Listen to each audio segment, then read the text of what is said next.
Ilang OFW na nagtatrabaho sa bansang Sudan sa Africa ang ligtas na nakauwi sa Davao Region matapos maipit sa kaguluhan sa naturang bansa. Narito ang report ni Argil Relator ng GMA Regional TV 1 Mindanao.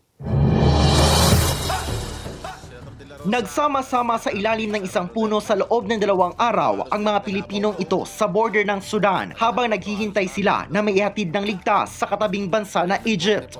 Ito ay matapos silang lumikas ng maipit sa kaguluhan sa Sudan sa Africa na nagsimula noong April 15. Sakay ng bus, 23 oras ang kanilang ibiniyahe mula sa Khartoum, Sudan patungong Argin Port na border ng Sudan at Egypt. Mula naman sa border, 16 na oras pa ang kanilang ibiniyahe bago nakarating sa Cairo, Egypt. Kabilang sa mga inilikas ang 17 taon nang nagtatrabaho bilang guro sa Sudan na si Jasmine, kasama ang kanyang Filipino-Sudanese na asawa at kanilang 3 anak. Ang Sudan, 2019, na siya'y gubot-gubot about sa gobyerno, pero dali ra kay nila maayos good, masete lang dayon. So abi po namo tong katong gera mo ano lang siya og 3 to 4 days or a week.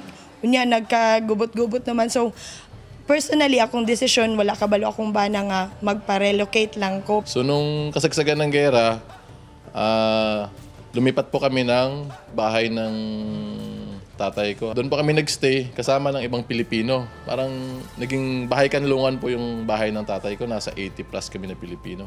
Nagstay kami doon, I think, 4 days ata. Nagdadalawang isipan noong una ang OFW na si Jonathan na lumikas dahil sa pag-aakalang hindi magtatagal ang kaguluhan sa Sudan. Sa way hunong nga gira mo nang nakadesign na ko nga mo sabay na yun sa kuhan repatriation. Ang executive sous chef naman ng isang 5-star hotel sa Sudan na si Humphrey ay agad na lumikas na makahanap ng oportunidad na makaalis. Timing na lumabas kami during near to praying time nila. Doon yung minigawas.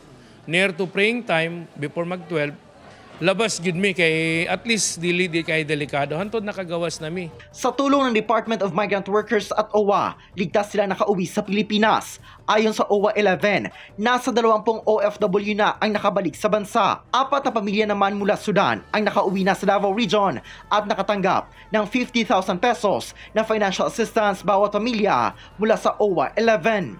In fact, escortan sila sa atong OWA administrator na si Arnel Ignacio, no, from there, no, adto na mga pipila ka mga FW, no, nga pila ka sa isa ka batch kauban si atong administrator. Pag abot mo sa Pilipinas, nakadawat may financial assistance para to mamalit og unsa mga gamit kay gamay ra gyud kayo among nadala nga gamit, sir, kung unsa lang gyud ang madala. Mo na gyud ning gera, abi namog sa salida lang namo makit-an pero nahitabo sa among aso. Salamat gyud kaayo sa gobyerno. Mula sa GMA Regional TV 1 Mindanao, Argil Relator, nagbabalita para sa GMA Integrated News.